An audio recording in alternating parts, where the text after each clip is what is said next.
asalaamaaleykum yaa ngi seetaan vidéo Abdou Karim Gueye mouvement Nittu Dëgg di wax ni ko police def ak Souleymane Jules Diop membre mouvement APR di wax ci situation actuelle du pays bul fàtte fin vidéo bi am na vidéo bonissant waajo baa ngay am foofu jaajëf pour éclairer la lanterne des Sénégalais. rek ñëw di wax Macky Sall dictateur mu commencé saaga il faut le corriger dóor leen ko il faut di saaga yu ñaaw yoo xam ne mënuñu ko wax ci télé di saaga yu ñaaw quoi bon man je me suis dit peut-être ils n'ont rien compris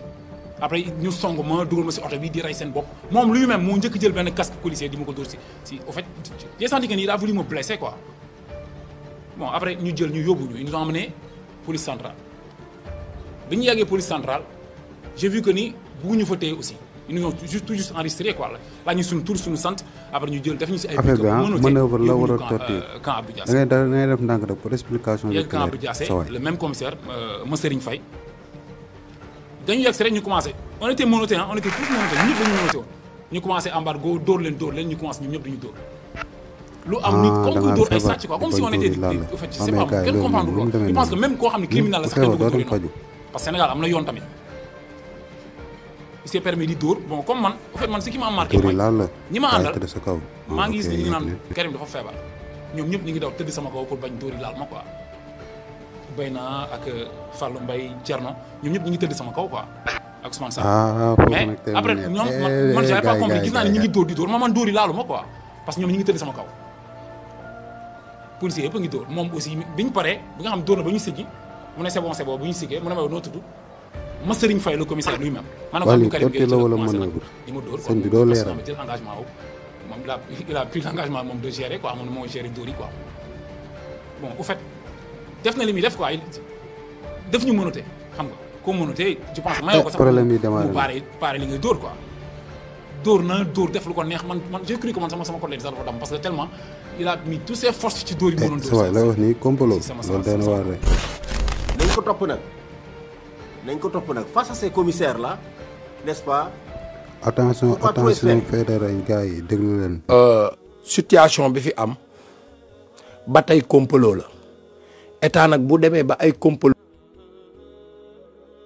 dese ko fin de règne la Macky Sall dafa nekk ci fin de règne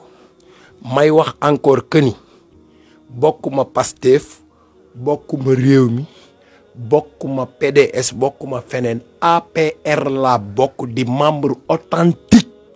di conseiller municipal ci mairie bu Louga di président de commission man damay ànd ak nit mais ci dëgg ak yoon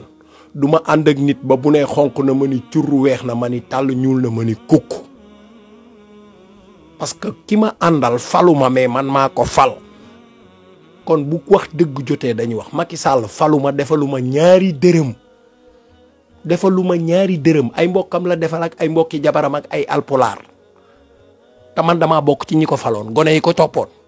Abdoulaye Wade naan ko gone yi la topp man dama caa bokk te defaluma ñaari dërëm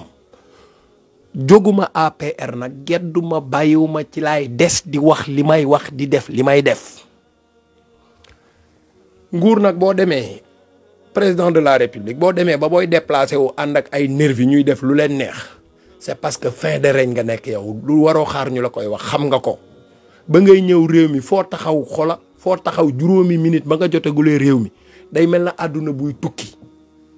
nga dem ba foo jëm nervi yaa la fay jiitu di dóoreek di saagaak di padde loolu dafa am lu muy fàttaliku premier salaire bi nga njëkk a am ci àdduna maajoor maa la ko fay kon lu ngeen may xeexe